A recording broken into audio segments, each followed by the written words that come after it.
All right, well, I'll bring this together. Thank you, Sarah, very much for setting up this phone call, and to the other participants, Tina, Moen, and Jill Deutzman, or Dutzman, and of course, the ever-present Eric Enger. So nice to see you all here. I will introduce our guest today, Divine Islam. She works for the Minneapolis Public Schools. She's their school garden. Are you a coordinator or a director or a woman with a pitchfork, or what's your title? School gardener. School gardener. I like it. Straight to the point. So we thought, because of the last meeting that we had, it polled really highly that people were interested in school gardens. I think most of the schools that participated have some kind of garden established, but I think they're more interested in sort of the management and how to get community buy-in and participation and all those things. And so while Divine is new to her job, she's got an amazing history. Like, you would be floored as to the businesses she started and when she began community gardening, and her own farming experience is extensive. So I'm going to turn it over to you, Divine, and you can, well, the floor is yours. That's what I'm saying. Thank you. Thank you for that introduction. Thank you for Sarah and Brett for you both inviting me to be a part of this info session, is what it sounds like. It seems like people are really interested in developing their school garden a little bit more. So I'm here to just speak to some of the things that I've experienced, but also I'm very new to this job. I just started in April, mid-April. So starting with myself, first of all. So my name is Divine Islam. I am the school gardener for Minneapolis Public Schools. Getting into how I was a gardener to begin with, I've grown up in North Minneapolis majority of my life. I actually just moved out of North Minneapolis this year. So it's been a community that really matters to me, one that I've grown up in and have supported my siblings through. So in 2011, a tornado hit our neighborhood, destroying a lot as tornadoes do. And so I, at 13, wanted a job. I was like, I really need to be outside. I want some money. And so I was thankfully united with Project Sweetie Pie, which is run by Michael Cheney, who is an awesome community elder in the Twin Cities. And so I started there as a community gardener, beautifying North Minneapolis and really seeing my hard work pay off through putting a seed in the ground, tending to it, making sure that it's taken care of from the beginning to the end. It was a transformative experience for me, one that inspired me so much that I continued the work in agriculture, working with Youth Farm, which is another great organization in the Twin Cities that does gardening related work with young people, and using gardening as a catalyst for developing leadership skills. So after that, I went off to start my own garden installation business called Divine's Urban Gardens, Doug for short. And then I went off to go to college. I graduated from St. Catherine University with a degree in business administration, marketing and management. And currently I'm working with Minneapolis Public Schools as their school gardener, and also an AmeriCorps member with the Family of Trees, which is an organization that is rebuilding the tree canopy in North Minneapolis. And so I've had the pleasure of planting trees and plants and working with kids all at the same time. And it's been amazing. My title is new.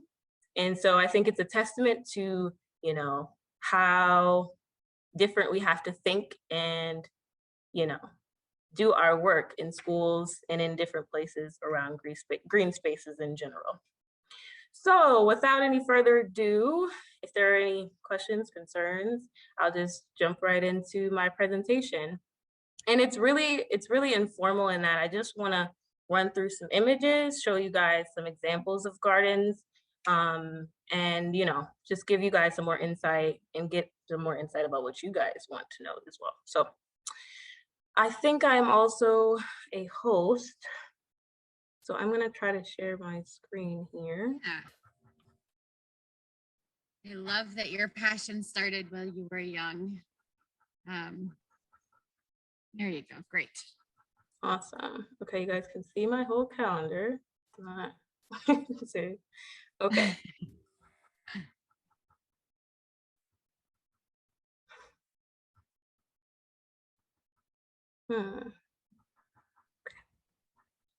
Sorry, of course I was logged in and now I'm not. So just give me a second here. No. Nice. Also, I'm gonna pull up this here. And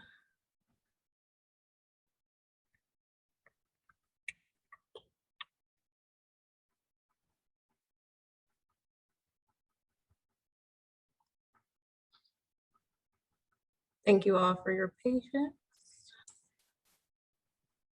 Totally. Oh, it's right here, silly goose. Okay. So,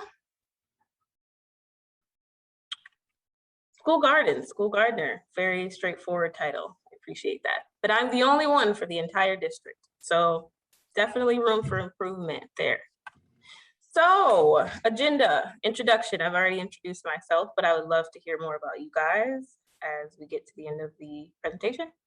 I just want to go over some must-haves. It sounds like you guys are already familiar with gardening and at least have one, and I'm interested in expanding in that way. Some examples of some gardens in the district, and then identifying those connections. And I think that's really the key from this conversation, is you being able to identify the connections that your school is affiliated with, right? Do you have a community church, so we'll talk about that a little bit more at the end. And then we'll finish with conclusions and questions. So it's August, right? This is what we need in order for a garden space to work. We need soil, we need water, we need a location, we need people, and we need plants. So I think that identifying first what you have already and then what you need is a great place to start. And that varies depending on, where you are at resource-wise, where you are at goal-wise. So just things to keep in mind and think about.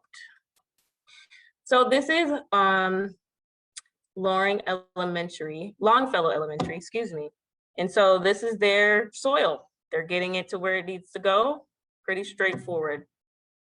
So this is their plot of land. It's very straightforward. I think she has a class of 10 at the most, high schoolers, alternative high schoolers. So, and it's not just them who use it, it's a variety of people. So just to give you guys some examples of what people are dealing with. And this is, you need plants.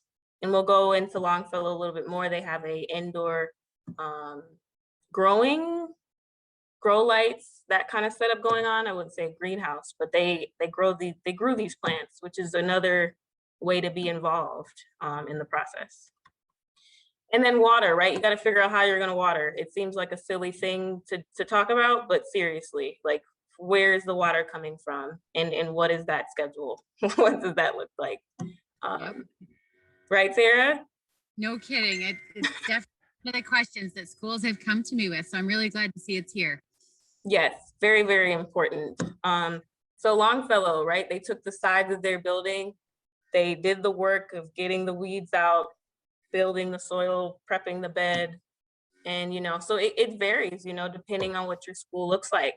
You can use the side of your buildings. You can use raised beds. It's really up to that school's decision, or that school's choice. So this is what I was speaking to earlier. They have some indoor growing going on. So just some ways to think about how you can involve your students or involve a certain group of people to be prepping and preparing for that project, that process of putting plants in the ground. And here, bringing the plants into the classroom, making it more clear that, you can make this a part of your classroom experience. So this is South High School. I'll have a better picture here. So this is all the way down the side of their building. I think they have a pollinator garden in the front. And so this is just a piece, because this South High School is huge. But this is just to show too another example of how people are coming together, using the space available, having some compost delivered in order to support their vegetables. And this is also a school that uses farm to school. So the produce that's produced inside of the gardens is actually used to feed people for lunch. So there are parameters for that, but just some things to think about in your spacing, how you lay that out. And so this was a garden party that she invited us to. We had people from the community come out and prep the gardens and prep the beds. And so that was really, really cool. I think the smartest thing with gardening is to think smarter, not harder. Thinking about how you can use the people around you to support you in your efforts, instead of being overwhelmed with them. So these are the raised beds that we have with MPS. A lot of Minneapolis public schools have these. So, it doesn't necessarily mean that you're tending to the ground per se. You can do a nice raised bed, similar to South High. Franklin School, which is right next to the education farm, I think is getting 2 of these as well. So just some different ways to think about what you could be doing at your space. So this is another picture at South High. That's the garden party. I went with my siblings. We planted some cucumbers and I think beans on the other side. So this is our education farm, and I wanted to give you guys some better pictures, and that is why I pulled these up. Oh. So this is what it looks like, originally.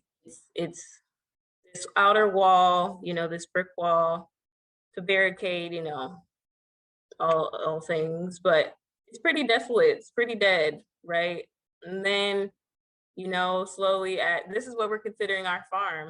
And I'd always call it garden because it's hard to put a garden and farm together right now. But this is our education farm, and it's a lot of land. It doesn't appear to be as a lot, but this is all here. So these 2 trees are pear trees. And so we're thinking about adding some more fruit trees in the future because we have an apiary, which is the next picture. So, thinking about how you can involve youth in all of these different ways. You have the garden, you have an apiary, we have a tower of hydroponics tower. So there's a lot of different ways that you can involve students and involve youth. It doesn't necessarily just have to be the garden. So we just got some bumblebees last week. And so we're really excited to, Erin, who's here in the turquoise coat, she did a demonstration last week and it was really, really cool. Like we got to go in the bee suits, go in and actually carry, I don't know what to call those yet, but to carry the bees, like it was very, very cool. And we got to taste the honey. So just another example, of how to involve students in different ways. And super cool, right? Because you need bees to pollinate. It's a win-win. It's a no-brainer. So that's and a great. Not something that I would have anticipated having at a school. That's a phenomenal thing to put at a school to encourage the pollinating that's going to take place. I mean, bees are so important. It's a really critical piece of school gardens. And I'm curious to hear as you go through this year how the students react when they see and hear that there's beehives there. Yes, so we have a contract with Pollinate Minnesota that essentially, I think, I can't remember the numbers off the top of my head, but there's supposed to be a number of guided lessons that Erin will come through and show us the beehives, have us in suits. So we have a contract that we pay them to come through and support us in that learning. And then there's also some in the garden work too, where I don't think we necessarily have to be in the bee suits, but she comes, she educates us. I've learned more about bees in that hour than I've ever known. So it's very, very cool to just think about bees, thinking about the entire ecosystem and how all of it is related. It's very, very, very cool. Awesome. So last week we had a field trip, the first in a year, to the education farm. And so we had a group of 6th to 8th graders from Franklin School right behind the building. And it was just awesome to be able to work with kids again. I feel almost rusty. So it was really nice to have them out. We planted eggplant, picked some strawberries. And so just, as a reminder, like, this is what you may be dealing with currently. It may seem a little rough, a little compact, right? But with some time, as you figure things out slowly but surely, I think things will really come together for you. And I think the beautiful thing about it is that every school is different. And so that allows you to be creative, allows you to build personal relationships with your community members or with that community itself. So yeah, that was really, really it. I just wanted to show you guys some different schools. So this is North High School. They actually just started a garden space outside, but for a majority of their time, they were indoors and they did a lot of hydroponics. So this is their setup, and a lot of their microgreens were used in the school lunches for salads. So the kids can directly be a part of, things that are happening in their school in a different capacity. So it's just really, really cool. And this is Miss Candace. She's a great community elder. I'm not sure if she went to North. No, I think she's from California. Never mind.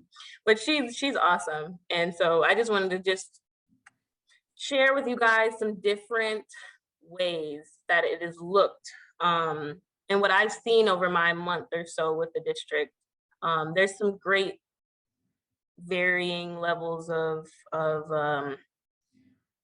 what's the word? Yeah, some people have had gardens for 20 plus years and some people are just starting. So it's a lot of mixed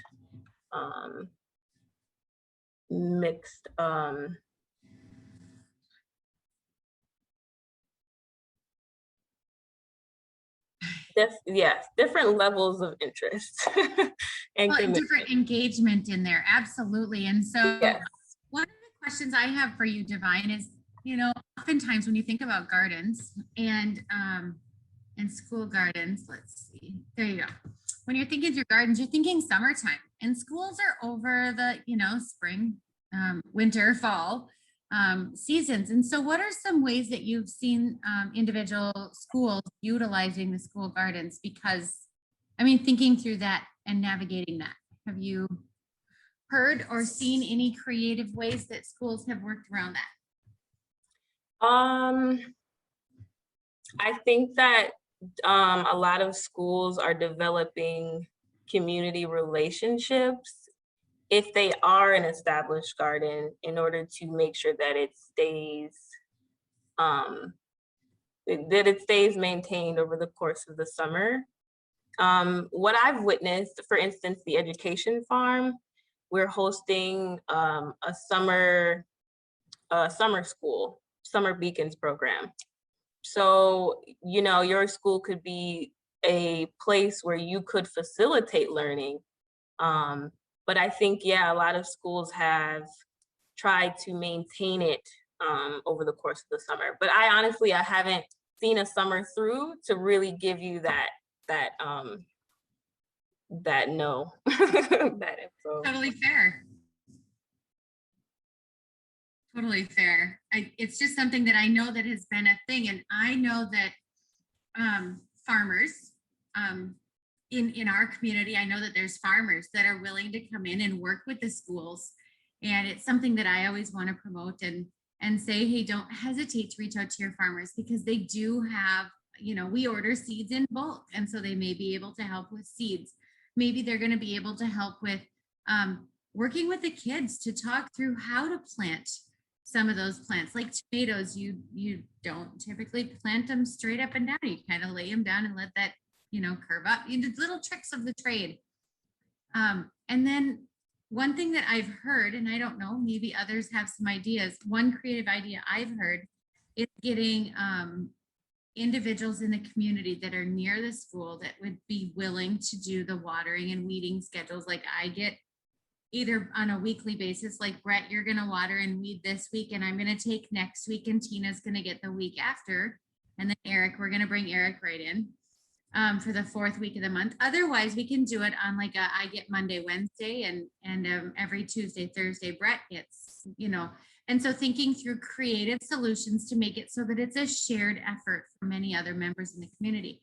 But what are some other ideas that anybody else has heard?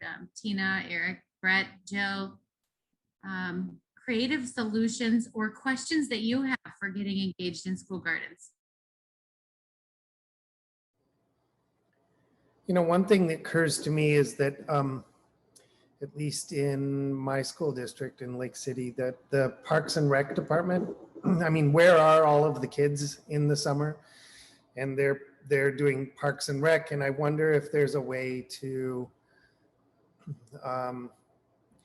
plug into that and say that the soccer kids, the blue team has it this week, and the pink team has it next week, and the red team, and kind of put it in with exercise and make it like part of a healthy lifestyle. And because the schools, I know you're still, Eric and Jill, you're going to be doing a feeding program, but again, I'm just trying to, rather than develop a mob of kids, go find the mob of kids and bring them, incentivize them.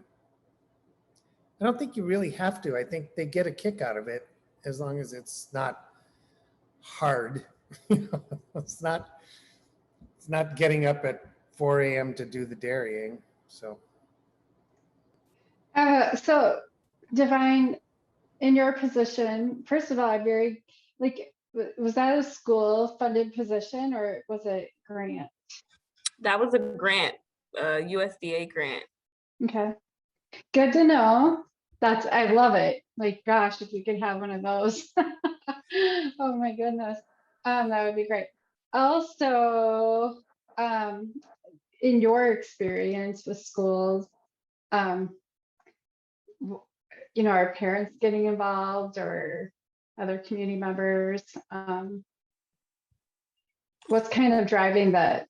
Or is it mostly school during the school day? Like, something has to keep it going over the summer too. Yeah, I think that COVID and safety have been a concern, right, for both the youth that are using the garden space, as well as, just the heat of the community. And so I think that depending on the relationships that have been built, people are more likely to use community versus right now, it feels like it's relationships are being developed right now, almost like they're starting new because of COVID, because of all these things that have happened. I almost feel like there's this rebirth of building and connecting happening right now. So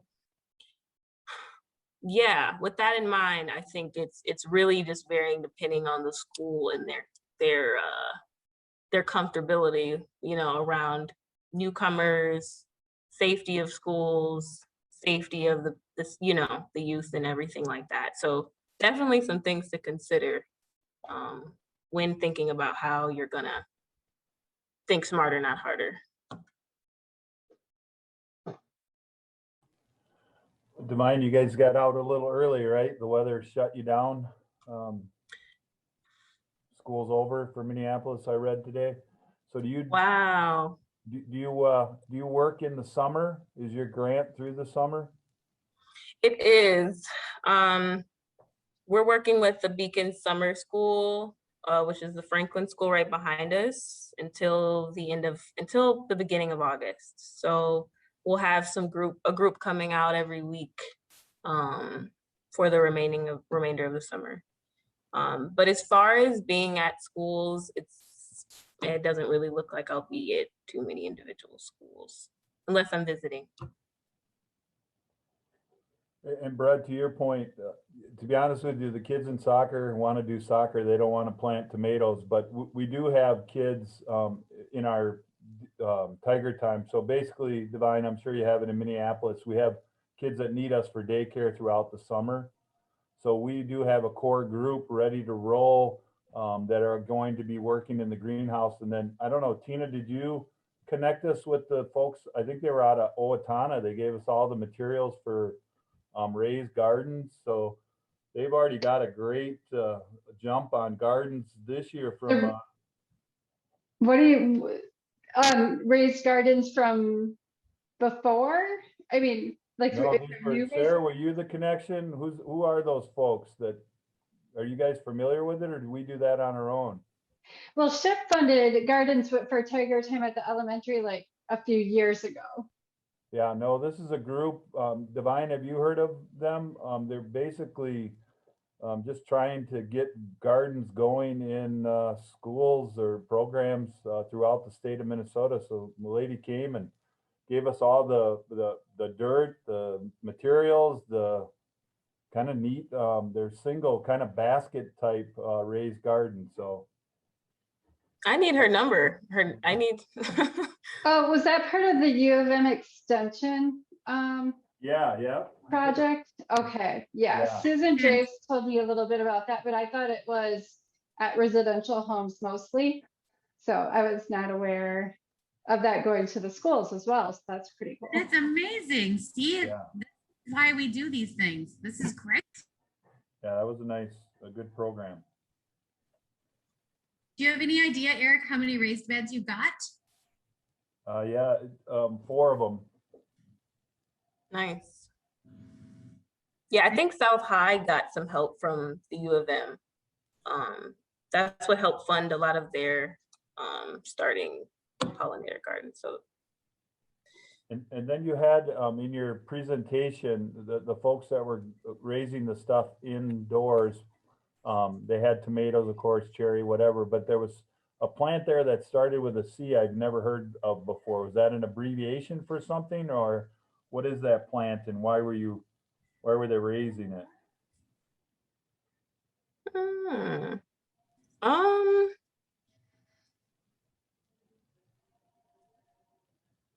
Did you see I it, Brett mentioned or Sarah? cucumbers. No. Okay, maybe I it want was to just go the way back to they the spelled video. it. Maybe it was the way they spelled it. It was an abbreviation. Yeah, nothing special there. It was just good old tomatoes and cukes, I think. Okay. Divine, I was gonna ask, with your vegetables and stuff that you grow, you said that the schools are using them to feed students. Is there any special things that we have to do, like to get approved for that with the state to serve them? No? Yes, Okay. yes, absolutely. I'm not even gonna try to tell you what it is right now because I don't, but I do know that there are restrictions around that. Like you can't just say, I'm starting this and then serve it in lunches. So Okay. yeah, I will get back to you on that for sure, because what's that, Sarah? Minnesota School Garden Farm is cafeteria safe. Yeah, Sarah knows what. I have a pamphlet for you, Jill, and I'll bring it over to you. Renewing the Countryside has these, and it's the Minnesota School Garden and Farm to Cafeteria Safety. And I believe that this was sponsored by SHIP. You see, SHIP is on the bottom here, but this is from Olmsted County. Did this one? This is a SHIP article that just promotes like how to get it in there, ways that we can do it, and different things that need to take place. Okay. I'd love one of those. Okay, no problem, Divine. That's fantastic. I'm more than happy to get this over to you. And I want to see if we can find one also online so that we can share it too. And then one more question too. So I don't know if I introduced myself, but I'm a food service director for a couple school districts. And like, do you meet with the food people to discuss what is needed to be planted that we can use? Or how do you plan your gardens for what the school is going to serve the students? If you know what I mean. Or do you just plant and hope that we can use it? And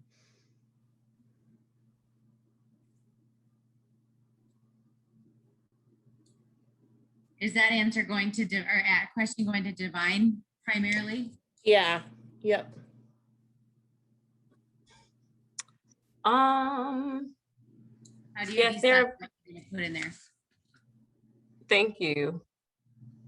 Yeah, I think that it definitely depends. For instance, right? Like if,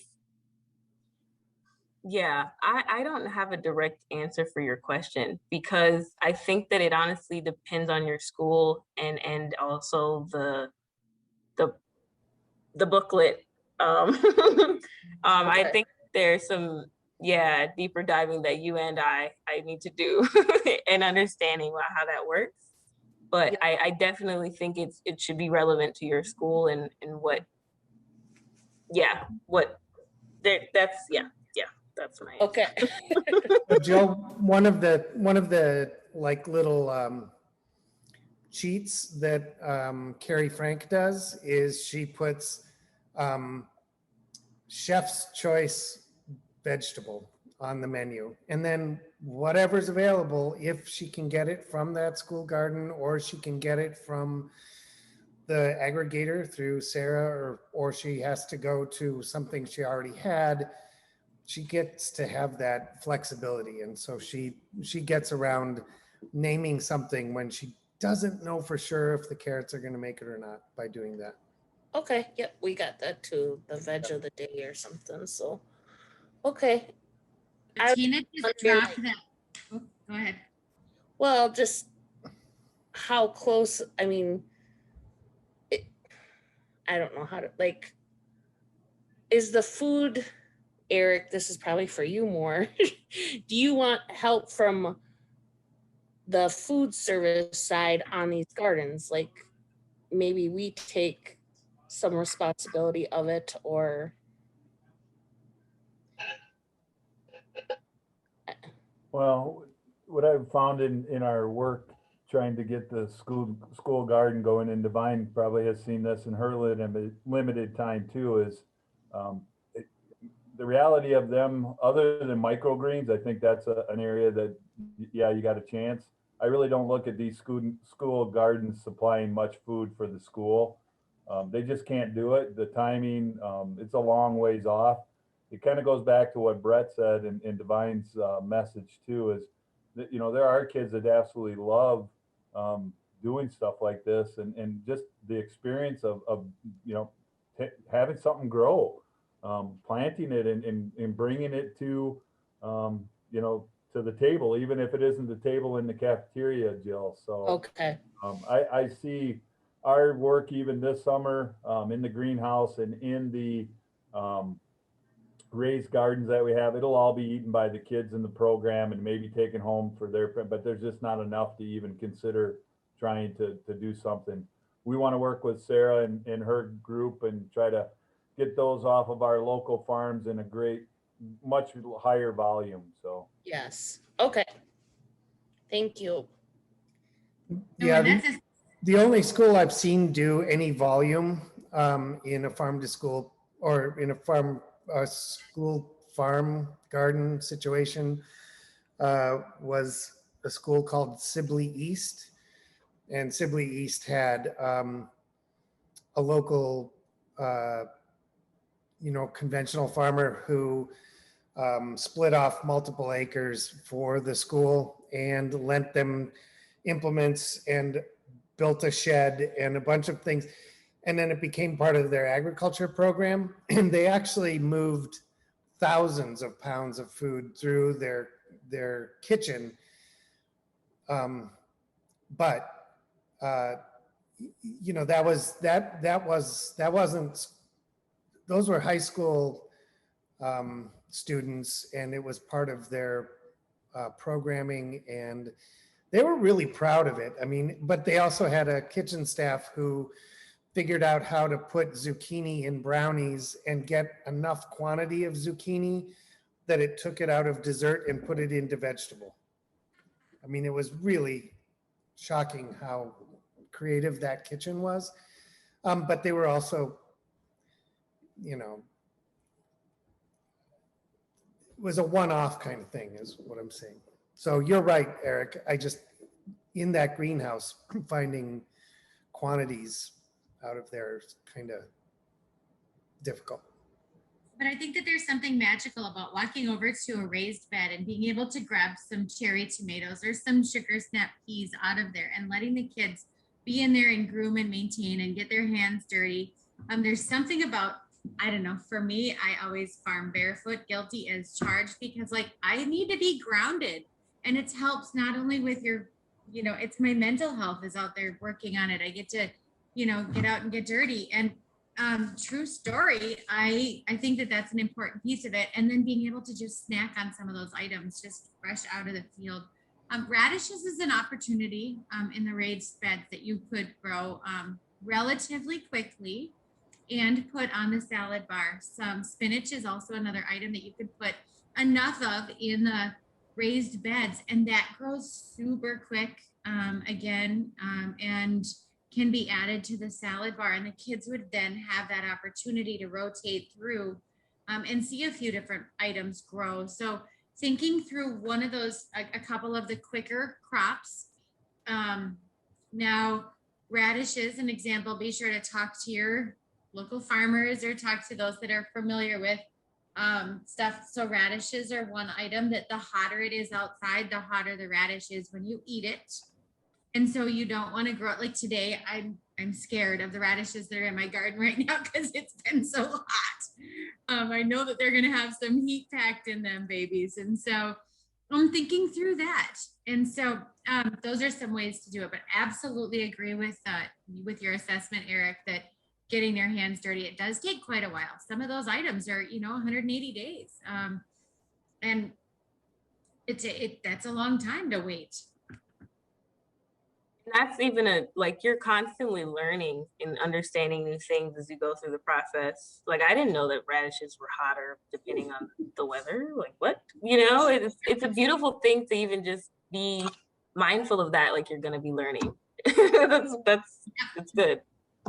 That's why you see radishes in the spring and you see radishes in the fall. They'll grow all summer long, but boy.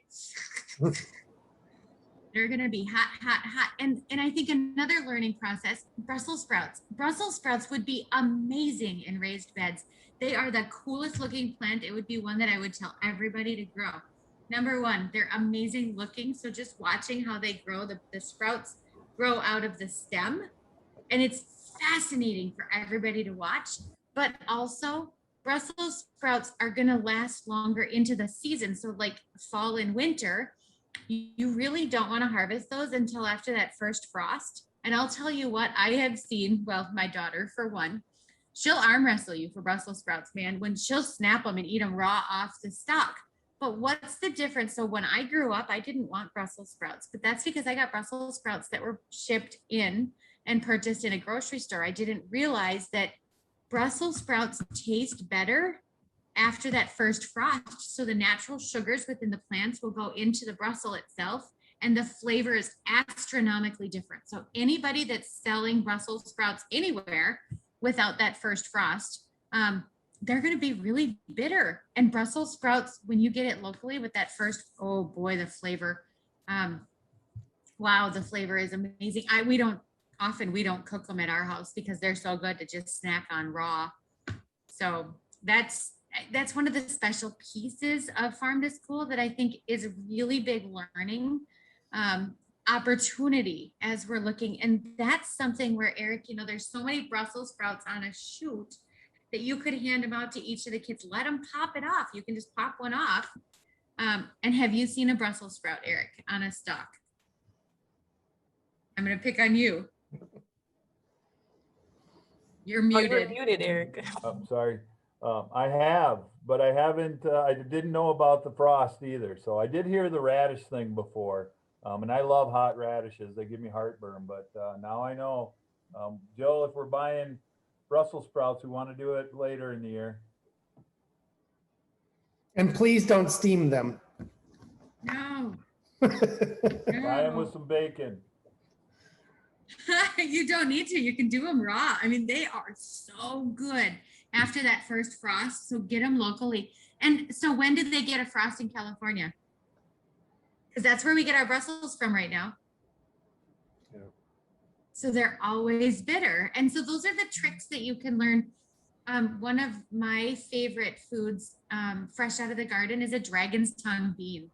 And those, if anybody has not had them, get dragon's tongue beans. And highly encourage those seeds because they're fun to talk about to the kids, but they're just so incredible. So they're like a white or a yellow bean. I don't know. I think they're white. Some people say they're yellow with purple stripes. And when you cook them, the stripes go away. They taste very similar to a green bean. We snack on them on our couch while we're sitting down, cooling off for the day, you know. And I eat them raw. I never cook. I never, ever cook them in my house. I don't. And because they're just, you know how you can snack on peas and they're just yum. Oh, dragon's tongue beans are the same way. Guilty.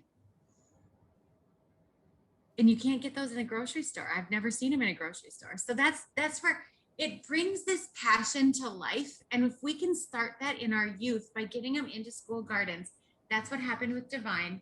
And not only did she start with being inspired in the program with, oh, forgive me. Project Sweetie Pie.